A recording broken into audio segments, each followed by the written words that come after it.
먼저 정청래 당대표의 모두 발언이 있겠습니다. 지금 이 순간 대한민국 종합주가지수가 4,000을 넘었습니다. 예. 네.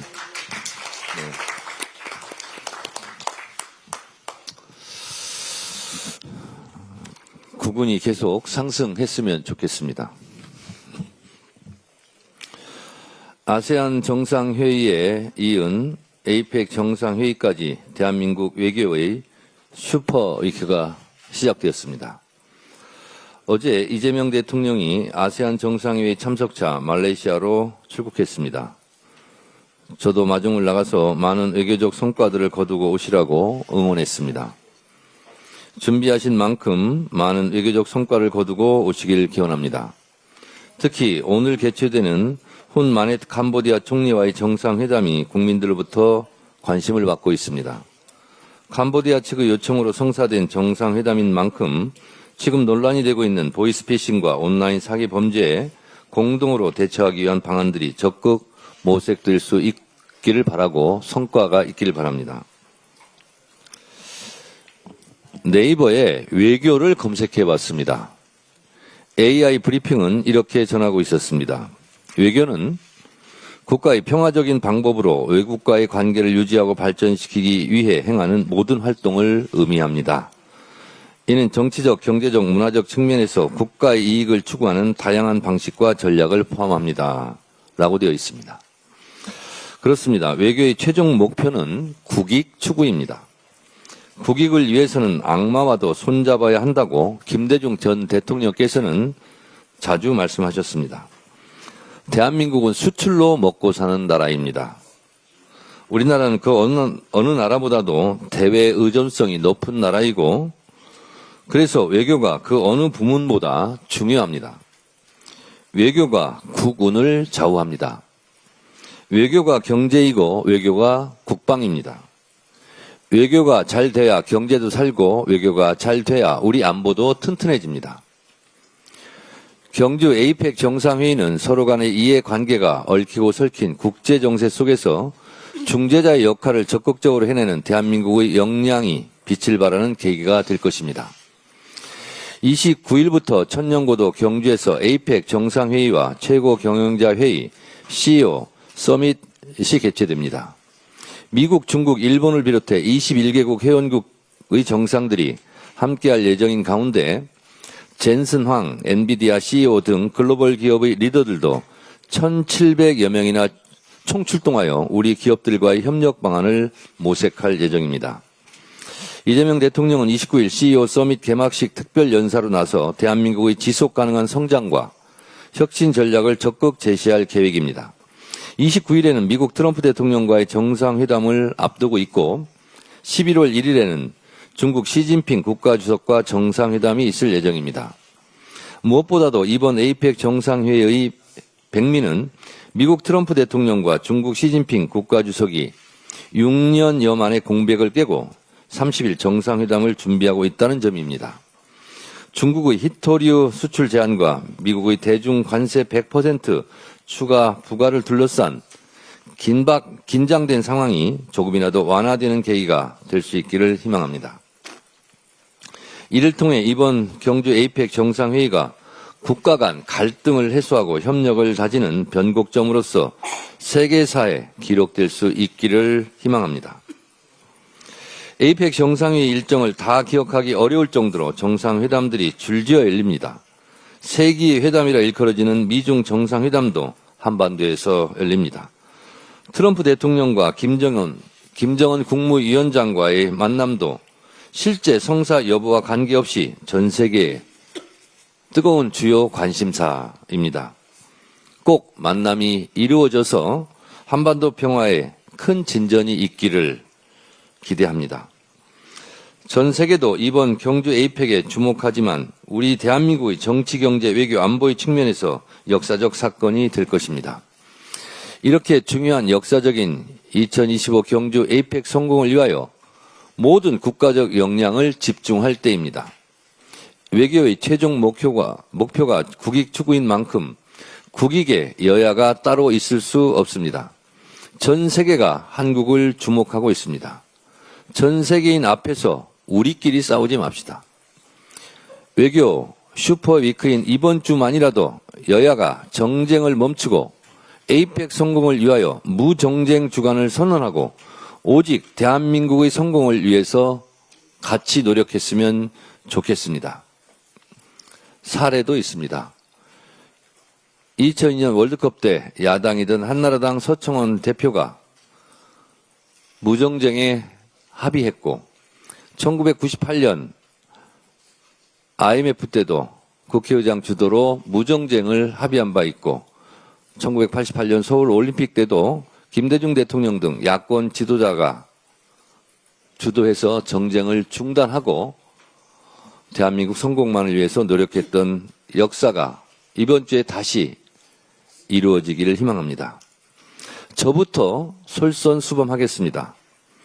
해야 할 말도 많고 다뤄야 할 이슈도 많지만 적어도 이번 주에는 불가피한 정책 발언만 하고 정쟁적 발언을 삼가하도록 하겠습니다. 야당도 국익과 대한민국의 성공을 위하여 조심하고 양보하는 미덕을 발휘해 주실 것을 간곡하게 요청합니다. 이상입니다. 다음으로 김병기 원내대표의 발언이 있겠습니다. 경주 에이펙 정상회의 성공을 기원합니다. 이번 경주 에이펙 정상회의는 우리 외교의 시험대이자 국익을 키울 절호의 기회입니다. 안보와 경제 두 축을 함께 챙기는 그야말로 실속 있는 외교의 장이 될 것입니다. 지금 정부가 추진 중인 한미 안보 협력과 관세 협상은 모두 국민의 삶과 직결된 일입니다. 특히 우라늄 농축과 핵 연료 재처리 권한 확대는 우리 기술력에 걸맞는 자주적 에너지 안보로 가는 중요한 걸음입니다. 이제는 그동안의 제약을 벗고 우리 역량대로 일할 수 있어야 합니다. 정부가 국익 중심의 실용적인 협상에 집중하도록 국회 차원에서 적극 뒷받침하도록 하겠습니다. 여야를 떠나 국가의 미래를 위한 일에 힘을 보태주십시오. 에이펙 기간에는 한미, 한중, 한일 정상회담이 연이어 열립니다. 미국, 중국, 일본 모두 중요합니다. 하지만 제일 중요한 것은 국익 최우선이라는 원칙입니다. 정부는 그 원칙을 중심에 두고 균형 잡힌 외교와 조정 역할을 잘 해주기를 기대합니다. 그렇게 된다면 경주 선언은 세계 속에서도 한국의 위상을 한층 더 높이는 계기가 될 것입니다. 민주당은 에이펙의 성공을 위해 국민께서 자랑스러워하실 성과가 만들어질 수 있도록 국회 안팎에서 전폭적으로 협력하겠습니다. 국익을 지키고 대한민국의 외교가 한 걸음 더 나아갈 수 있도록 힘을 모으겠습니다. 어제 일요일 본회의에서 70여 건의 민생법안을 통과시켰습니다. 법안이 통과될 때 방청석에서는 환호와 박수가 쏟아졌습니다. 많은 의원님들께서 지역 주민들로부터 응원의 문자를 받으셨다고 합니다. 국회가 제 역할을 다하면 국민 여러분도 변화를 체감하고 기쁨을 느끼실 수 있습니다. 민주당은 국민의 고통과 눈물을 외면하지 않고 더 책임 있는 자세로 일하겠습니다. 아직 본회의에 올라가길 기다리는 민생개혁 법안이 수백 건이 남아 있습니다. 국민이 원하시고 여야가 동의하는 민생 법안은 더 늦출 이유가 없습니다. 정쟁 때문에 민생과 경제가 발목 잡히는 일은 없어야 합니다. 앞으로도 민주당은 국민이 직접 체감할 수 있는 변화를 만들어 가겠습니다. 서민과 중산층의 부담을 줄이고 사회적 약자를 보호하는 법안을 최우선으로 처리하겠습니다. 일자리 창출, 경제 회복, 주거 안정, 교육, 보육 지원 등 국민의 삶과 직결된 정책에 모든 힘을 다하겠습니다. 민생 법안이 회의실에서 잠들지 않고 신속하게 처리될 수 있도록 하겠습니다. 국민의 삶을 넉넉하게 하고 미래에 대한 희망을 확실하게 느낄 수 있도록 민주당은 멈추지 않고 발로 뛰겠습니다. 이상입니다. 다음으로 전현희 최고위원의 발언이 있겠습니다. 대한민국의 국익이 걸린 정상외교 시간이 시작됩니다. 어제 아세안 정상회의를 시작으로 경주 에이펙 정상회의 그리고 미중일 간의 양자회담 등 굵직한 외교 이벤트가 연이어 이어집니다. 에이펙 기간 중에 동북아 평화의 터닝포인트가 될 수 있는 제2의 북미 정상회담 가능성도 제기되고 있습니다. 북미 정상 간 대화가 이루어지기를 기대합니다. 쉴 틈 없이 국익 중심 실용 외교전을 펼치는 이재명 대통령의 발걸음에 모두 함께 힘을 모아야 합니다. 국익에는 여야가 없습니다. 국익 앞에서는 오직 하나의 국회만 있을 뿐입니다. 이번 에이펙 기간만큼은 여야가 정쟁을 멈추고 협력하는 시간이 되기를 기대합니다. 국민주권정부 출범 5달 만에 사상 첫 코스피 4천 고지를 돌파했습니다. 네, 지금 4,017입니다. 코리아 디스카운트를 해소하고 코리아 프리미엄을 실현하겠다는 이재명 대통령이 국민과 함께 일구어낸 성과입니다. 코스피 4천은 끝이 아닌 시작입니다. 돈의 물줄기를 주식 시장으로 바꿔서 경제 펀더멘탈을 강화하고 경기 선순환 구조를 만들어야 합니다. 이재명 정부와 민주당은 코스피 4천을 넘어서 코스피 5천 시대를 열어내겠습니다. 관봉권 폐기와 쿠팡 무혐의 외압 의혹 관련해서 법무부의 상설특검 추진 결정을 환영합니다. 이번 국정감사에서 확인했듯이 내부 감찰조차 제19 감사기로 일관해온 검찰은 이미 자정 능력을 상실한 지 오래입니다. 성력 없는 특검 수사로 불법을 자행한 부패 검사들을 엄단해야 합니다. 재정 자립도 1위인 서울의 지역사랑 상품권 국비주연 꼴찌 기록, 민생 외면 오세훈 시장의 부끄러운 민낯입니다. 저는 지난 주말에 광장시장을 돌아봤습니다.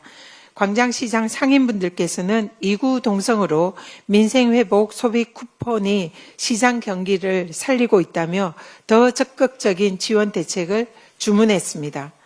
그런데 지난 2차 추경에서 서울시의 지역사랑 상품권 국비 지원은 6억 원으로 전국 17개 광역시도에서 꼴찌를 기록했습니다.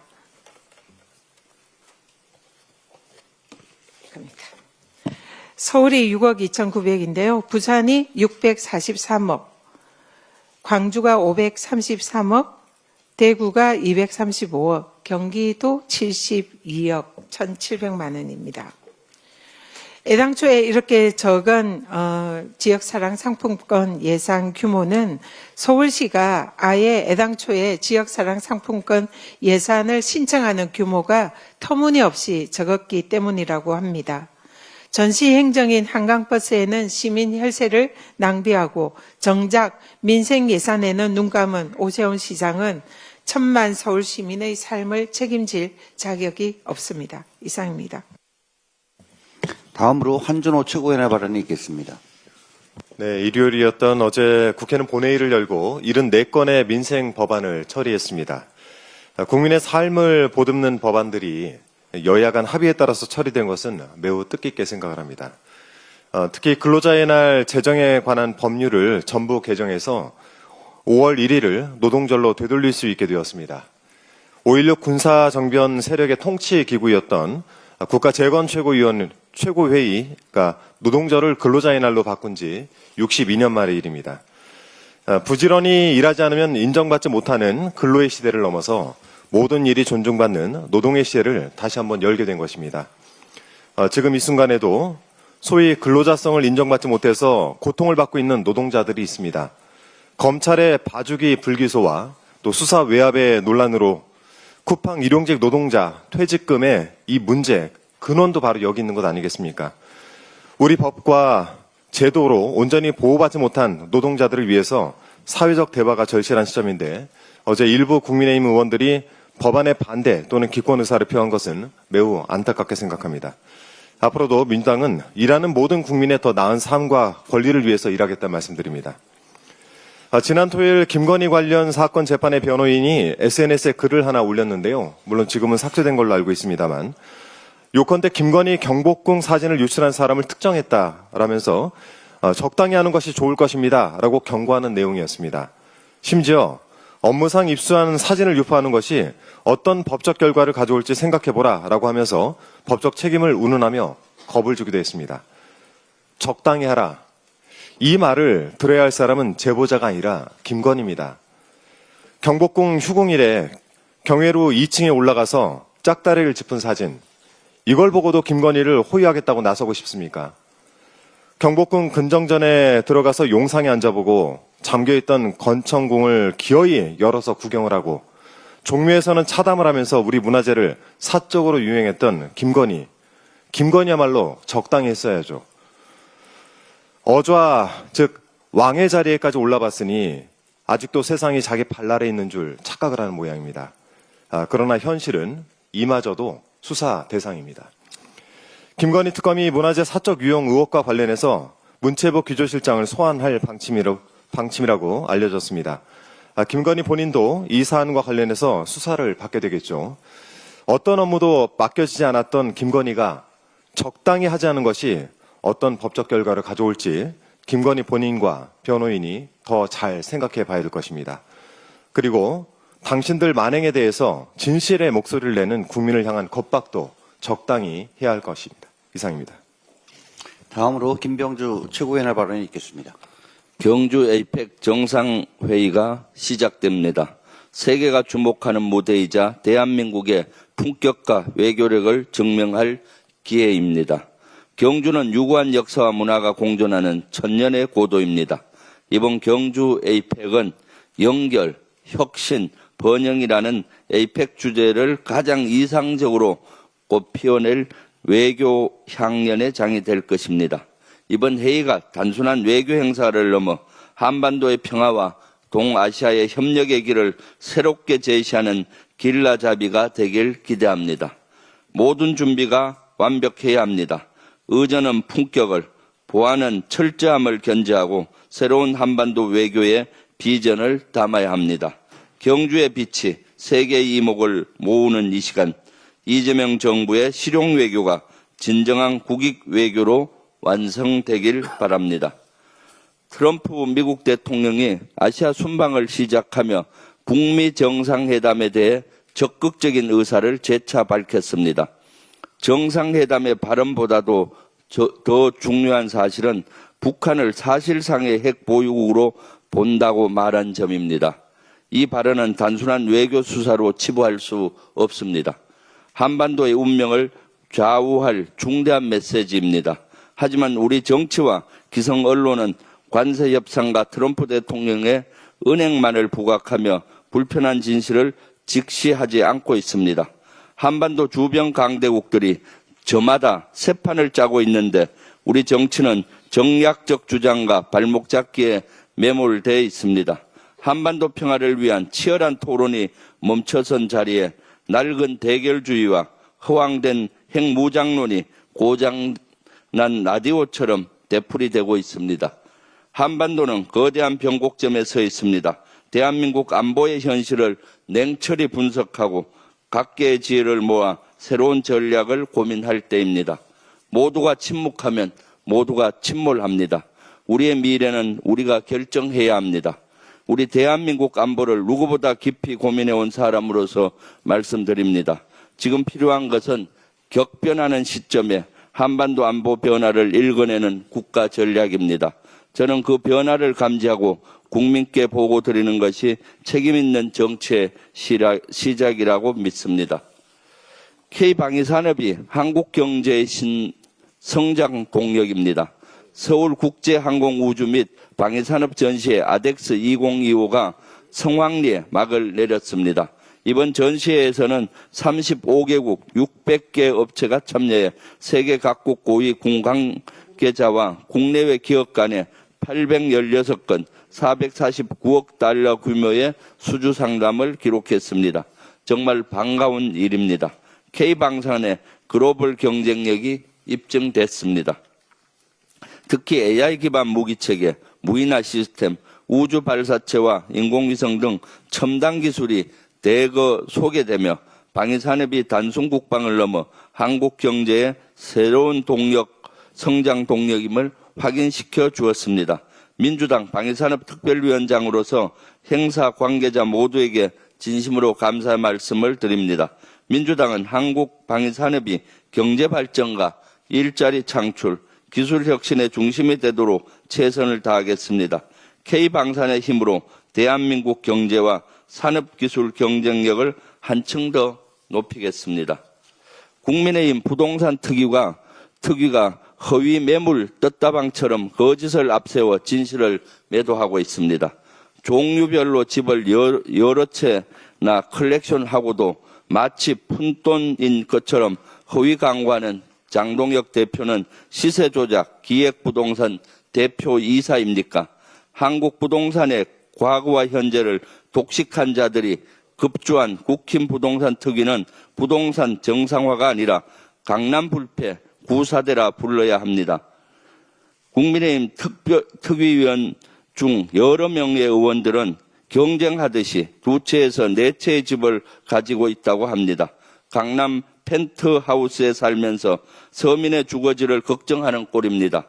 표리부동한 부동산 업자들은 서민의 집을 말할 자격이 없습니다.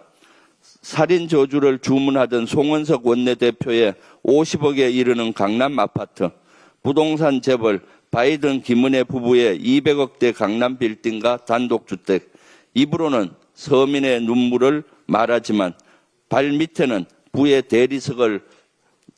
대리석이 깔려 있습니다. 당신들의 왜곡과 기만, 선동의 삿대질에 흘러내리는 것은 청년의 눈물이며 무너지는 것은 서민의 내 집 마련입니다. 정말 국민을 위한다면 냄새나는 위선의 입을 닥치십시오. 이상입니다. 다음으로 이현주 최고위원의 발언이 있겠습니다. 네, 오늘 아까 아침에 보셨다시피 코스피 4천 돌파했습니다. 제가 4천 돌파할 거라고 큰 소리 치니까 사람들이 안 믿던데, 네, 저는 더 오를 거라고 생각합니다. 글로벌 유동성 원인도 있고요. 금리나 기조도 있습니다. 또 반도체 슈퍼사이클이 재현되고 있고 에이펙도 앞두고 있습니다. 호재가 많이 있습니다만 무엇보다도 정부의 코리아 디스카운트 해소 노력이 시장에서 인정받고 있는 것 같아서 상당히 보람이 있습니다. 코스피 ETF 매입하자고 제가 권고도 하고 저도 매입했는데요.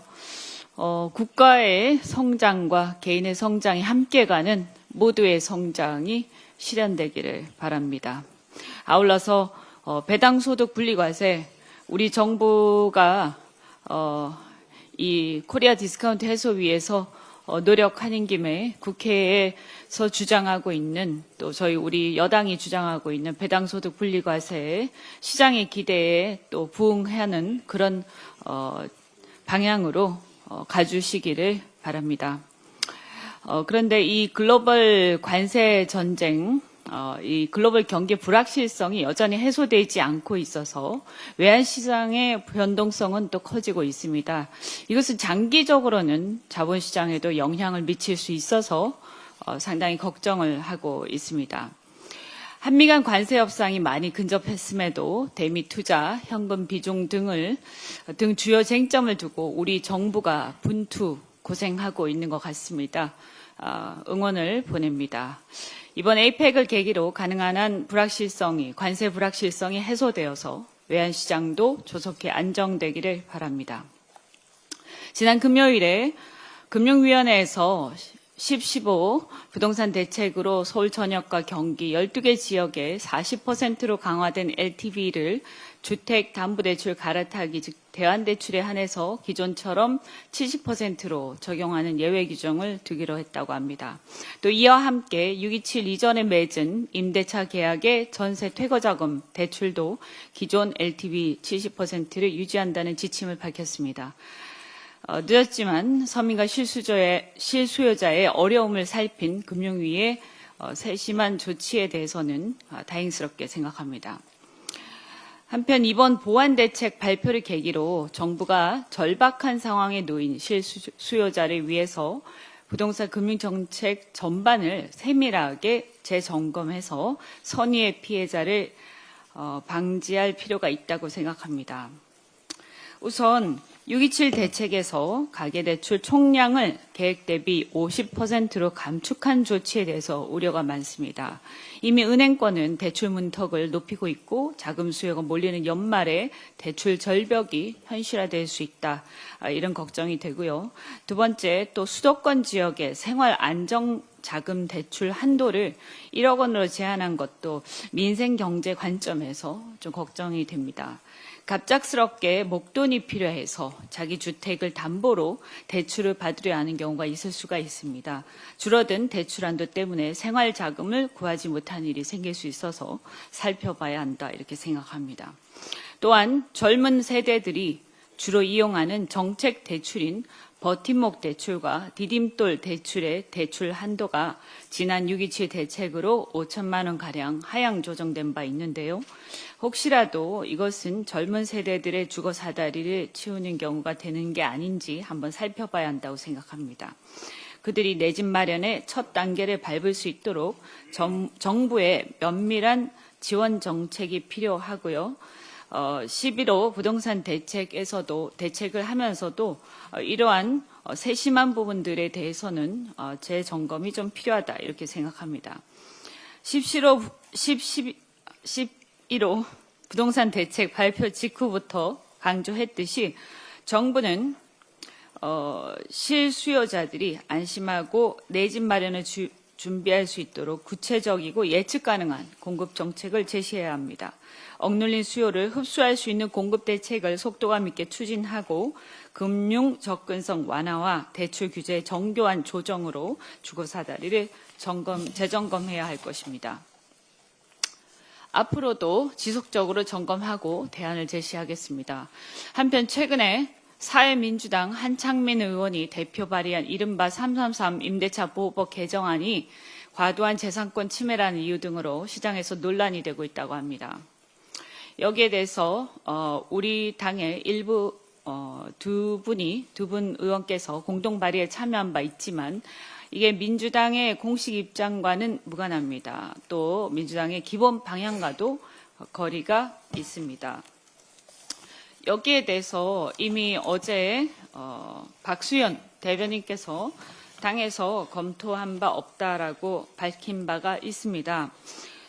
하지만 이제 엄밀히 말하면 올해 초에 유사 사례가 법안으로 발의되고 정책 제안이 되자 우리 당 지도부에서 문제가 있다고 판단해서 당시 당 대표였던 이재명 대표께서 상의하셔서 법안을 발의했던 우리 당 의원들에게 법안 철회할 것을 권고한 바가 있습니다. 그때 제가 말씀을 듣고 의원들에게 연락해서 철회를 권고를 했었습니다.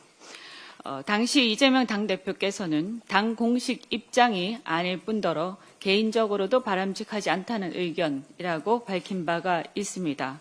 당시에도 그랬지만 지금도 저는 이 법안이 다소 지나친 재산권 제한이고 재산권의 본질적 침해로 위헌 소지가 있고 전세 가격의 급등으로 인한 월세 전환 가속화를 초래해서 본래 임차인 보호 취지에 도리 역행할 우려가 있다라고 생각합니다.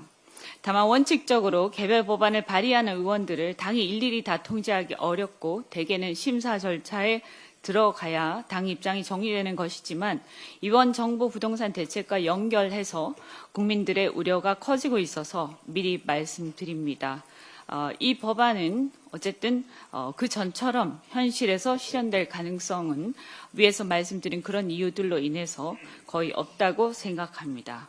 이번 333 법안을 정부의 부동산 대책과 연결지어서 과도하게 해석하거나 혹은 정치적으로 공세의 수단으로 악용하지 말기를 바랍니다. 그리고 불안해할 필요가 없다고 말씀드리면서 저도 끝까지 혹시라도 이것이 추진되지 않도록 끝까지 한번 챙겨보겠습니다. 감사합니다. 다음으로 황명선 최고위원의 발언이 있겠습니다. 네, 어제 국회는 국정감사 기간 중이자 일요일임에도 불구하고 시급한 민생 현안을 해결하기 위해 본회의를 열고 총 76개 민생 법안을 통과시켰습니다.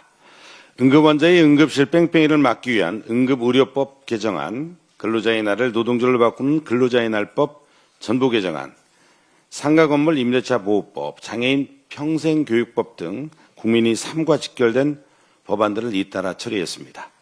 더불어민주당은 이번 입법 성과를 국민의 삶을 지키는 첫걸음으로 삼겠습니다. 남은 국정감사에서도 민생 회복과 내란 극복 두 과제를 완수하기 위해 총력을 다하겠습니다. 또한 검찰, 사법, 언론의 3대 개혁을 흔들림 없이 완수하고 윤석열, 김건희의 국정농단과 내란 실체를 끝까지 규명하겠습니다.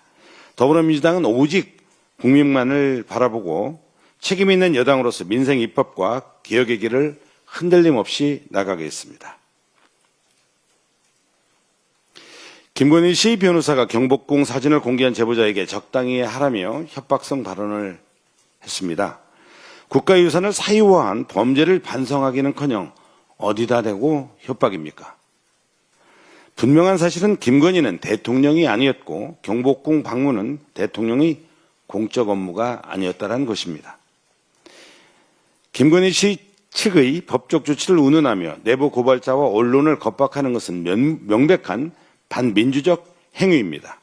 이것은 국민의 알 권리와 표현의 자유 그리고 공공기록의 투명성을 정면으로 훼손하는 행위입니다. 김건희 씨의 경복궁 사진 공개는 헌정질서를 유린한 자들을 고발한 정의로운 행동이고 국민의 알 권리 보호법 범위 안에 있습니다. 정의로운 내부 고발자와 이를 보도한 언론은 당연히 우리 사법체계 안에서 보호받아야 합니다. 김건희 씨 경복궁 방문 사진은 국정농단의 사진일 뿐입니다. 경복궁을 무대로 한 김건희 씨의 행차는 대통령실 업무가 아니라 공작왕 김건희의 임금놀이였을 뿐입니다. 국민의 눈과 귀를 막는 협박에 결코 굴하지 않을 것입니다. 민주당은 정의로운 고발자들과 함께 진실을 끝까지 규명할 것입니다. 이상입니다. 끝으로 박지원 최고위원의 발언이 있겠습니다.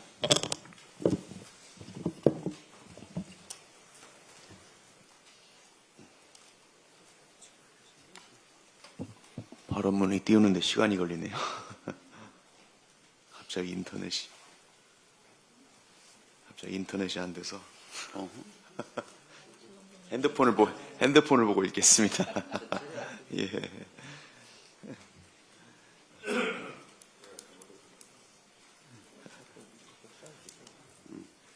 네.